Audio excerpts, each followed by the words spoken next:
Jane Eyre, Chapter 20, Part 2. The candle, wasted at last, went out. As it expired, I perceived streaks of gray light edging the window curtains.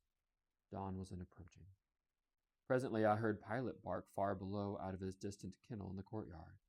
Hope revived. Or was it unwarranted?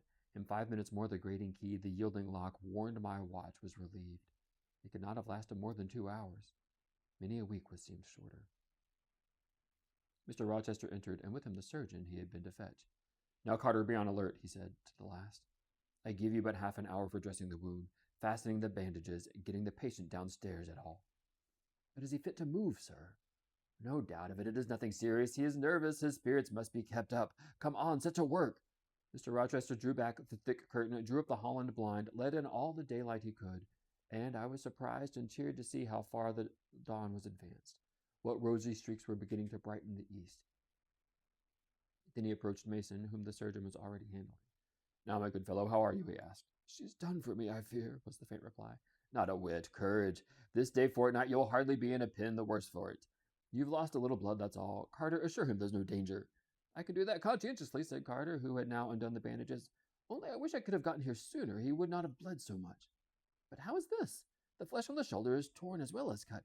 This wound was not done with a knife. There must have been teeth here." "She bit me," he murmured. "She worried me like a tigress when Mr. Rochester got the knife from her."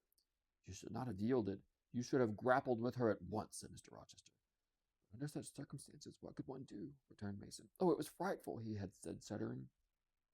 "And I did not expect it. She looked so quiet at first." "I warned you," was his friend's answer. "I said, be on your guard when you go near her. Besides, you might have waited till tomorrow and had me with you. It was mere folly to attempt the interview tonight, and alone. I thought I could have done some good." "You thought. You thought. Yes, it makes me impatient to hear you. But, however, you have suffered and are likely to suffer enough for nothing taking my advice. So I'll say no more. Come, Carter, hurry, hurry. The sun will soon rise, and I must have him off." "Directly, sir. The shoulder is bandaged. I must look to this other wound in the arm.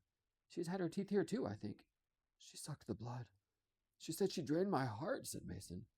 I saw Mr. Rochester shudder, a singularly marked expression of disgust, horror, hatred warped his countenance almost to distortion.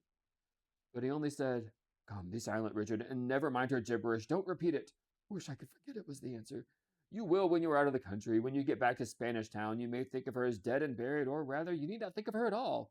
"Impossible to forget this night." "It is not impossible. You have some energy, man. You thought you were as dead as a herring 2 hours since, and you are all alive and talking now. There. Carter has done with you nearly so.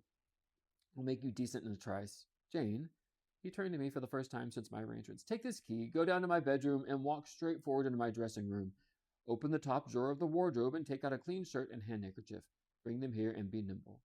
I went, sought the repository he had mentioned, found the articles named, and returned with them. "Now," said he, "go to the other side of the bed while I order this toilet. But don't leave the room. You may be wanted again." I retired as directed. "Was nobody stirring below when you went down, Jane?" inquired Mr. Rochester presently. "No, sir. All was very still." "We shall get you off cannily, Dick, and it will be better both for your sake and for those of the poor creature in yonder. I have striven long to avoid exposure, and I should not like it to come at last. Here, Carter, help him on with his waistcoat. Where did you leave your furred cloak? You can't travel a mile without that, I know, in this damned cold climate. In your room? Jane, run down to Mr. Mason's room, the next one mine, and fetch a cloak you will see there." Again I ran, and again I returned, bearing an immense mantle lined with edged fur. "Now I have another errand for you," said my untiring master. "You must away to my room again. What a mercy you are shod with velvet, Jane. A clod-hopping messenger would never do in this juncture. You must open the middle drawer of my toilet table and take out a little phial and a little glass you will find there. Quick." I flew thither and back, bringing the desired vessels. "That's well. Now, doctor, I shall take the liberty of administering a dose myself, on my own responsibility. I got this cordial at Rome of an Italian charlatan, a fellow you would have kicked. It is not a thing to be used indiscriminately, but it is good upon occasion, as now, for instance. Jane, a little water." He held out the tiny glass, and I half filled it from the water bottle on the washstand. "That will do. Now wet the lip of the phial." I did so. He measured 12 drops of a crimson liquid and presented it to Mason. "Drink, Richard. It will give you the heart you lack for an hour or so." "Will it hurt me? Is it inflammatory?" "Drink, drink, drink!" Mr. Mason obeyed, because it was evidently useless to resist. He was dressed now. He still looked pale, but he was no longer gory and sullied. Mr. Rochester let him sit 3 minutes after he had swallowed the liquid. He then took his arm. Now I'm sure you can get on your feet, he said. Try. The patient rose. Carter, take him under the other shoulder. Be of good cheer, Richard. Step out. That's it. I do feel better, remarked Mr. Mason. I'm sure you do.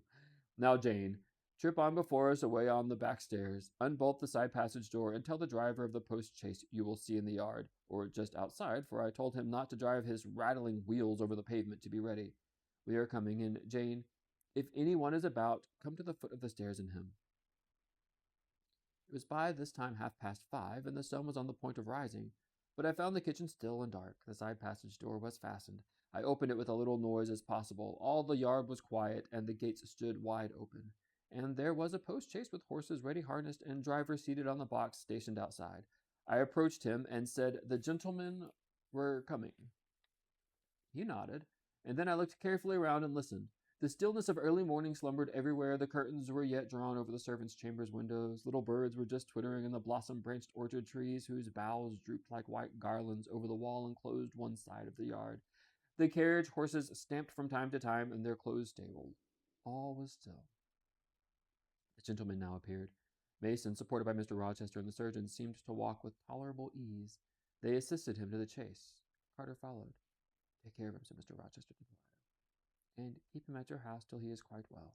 I shall ride over in a day or two to see how he gets on. Richard, how is it with you? The fresh air revives me, Fairfax. Leave the window open on this side, Carter. There is no wind. Goodbye, Dick. Fairfax? Well, what is it? Let her be taken care of.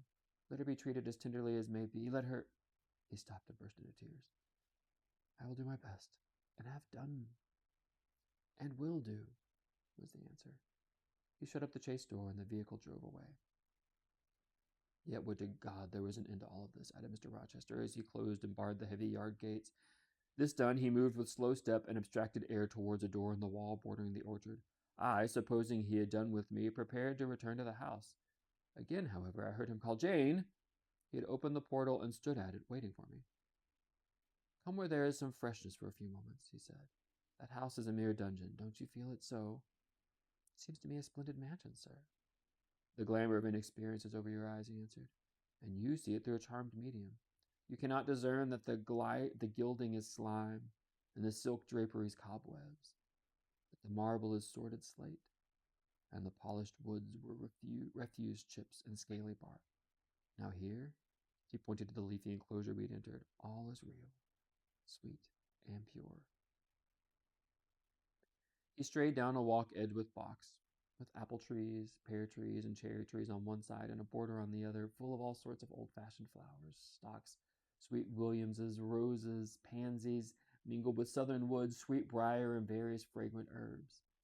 They were fresh now as a succession of April showers and gleams, followed by a lovely spring morning, could make them. The sun was just entering the dappled east, and his light illumined the wreathed and dewy orchard trees and shone down the quiet walks under them. Jane, will you have a flower? He gathered a half-blown rose, the first of the bush, and offered it to me. Thank you, sir. Do you like the sunrise, Jane? That sky with its high and light clouds, which are so sure to melt away as the day waxes warm. This placid and balmy atmosphere. I do very much. You have passed a strange night, Jane. Yes, sir. And it has made you look pale.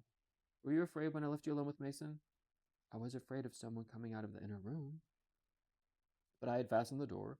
I had the key in my pocket. I should have been with a careless shepherd if I had left a lamb, my pet lamb, so near a wolf's den unguarded. You are safe. Will Grace Poole live here still, sir? Oh, yes. Don't trouble your head about her. Put the thing out of your thoughts. Yet it seemed to me your life is hardly secure while she stays. Never fear. I will take care of myself. Is the danger you apprehended last night gone by now, sir? I cannot vouch for that till Mason is out of England. Nor ever then. To live for me, Jane, is to stand on a crater crust which may crack and spew fire any day. But Mr. Mason seems a man easily led. Your influence, sir, is evidently potent with him. He will never set you at defiance, or will willfully injure you. Oh, no. Mason will not defy me, nor, knowing it, will he hunt me. But intentionally, he might, in a moment, by one careless word, deprive me, if not of life, yet forever of happiness. Tell him to be cautious, sir. Let him know what you fear and show him how to avert the danger. He laughed sardonically, hastily took my hand, and as hastily threw it from him. If I could do that, simpleton, where would the danger be? Annihilated in a moment? Ever since I have known Mason, I have only had to say to him, do that, and the thing has been done, but I cannot give him orders in this case. I cannot say, beware of harming me, Richard, for it is imperative that I should keep him ignorant that harm to me is possible. Now you look puzzled, and I will puzzle you farther. You are my little friend, are you not? I like to serve you, sir, and obey you in all that is right. Precisely. I see you do. I see genuine contentment in your gait and mien, your eye and face, when you are helping me and pleasing me, working for me and with me, and, as you characteristically say, all that is right. For if I bid you do what you thought wrong, there would be no light-footed running, no neat-handed alacrity, no lively glance and animated complexion. My friend would then turn to me, quiet and pale, and would say, no, sir, that is impossible. I cannot do it because it is wrong, and would become immutable as a fixed star.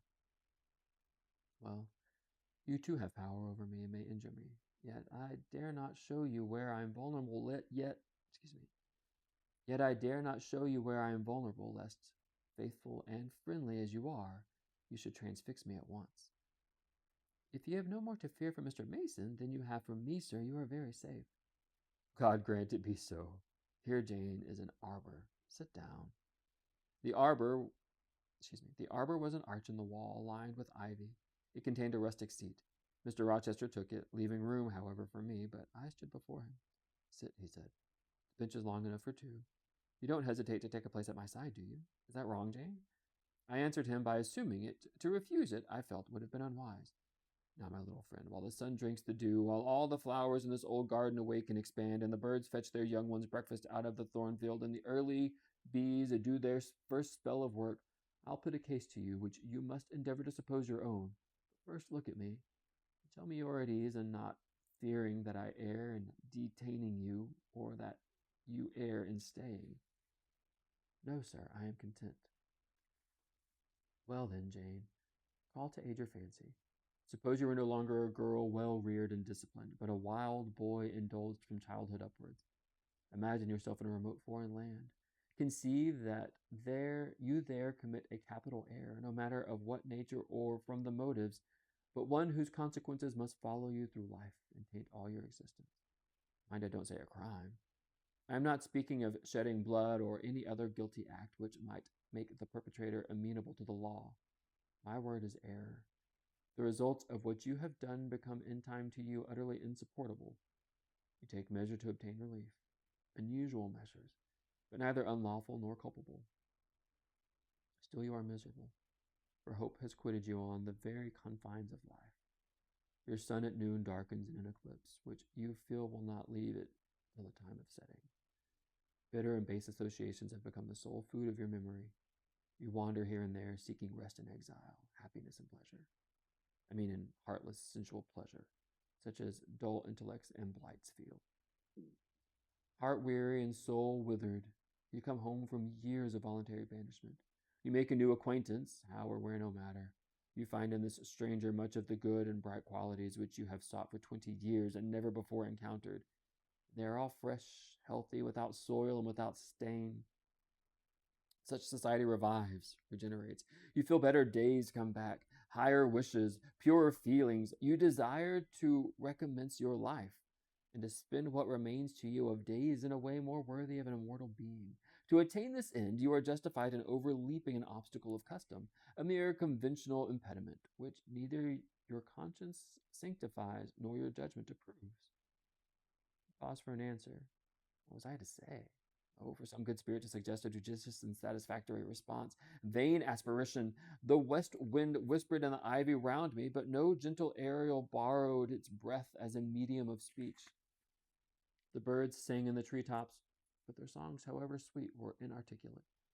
Again, Mr. Rochester propounded his query. Is the wandering and sinful, but now rest-seeking, repentant man justified in daring the world's opinion in order to attach to him forever this gentle, gracious, genial stranger, thereby securing his own peace of mind and regeneration of life? Sir, I answered, A wanderer's repose or a sinner's reformation should never depend on a fellow creature. Men and women die. Philosophers falter in wisdom and Christians in goodness.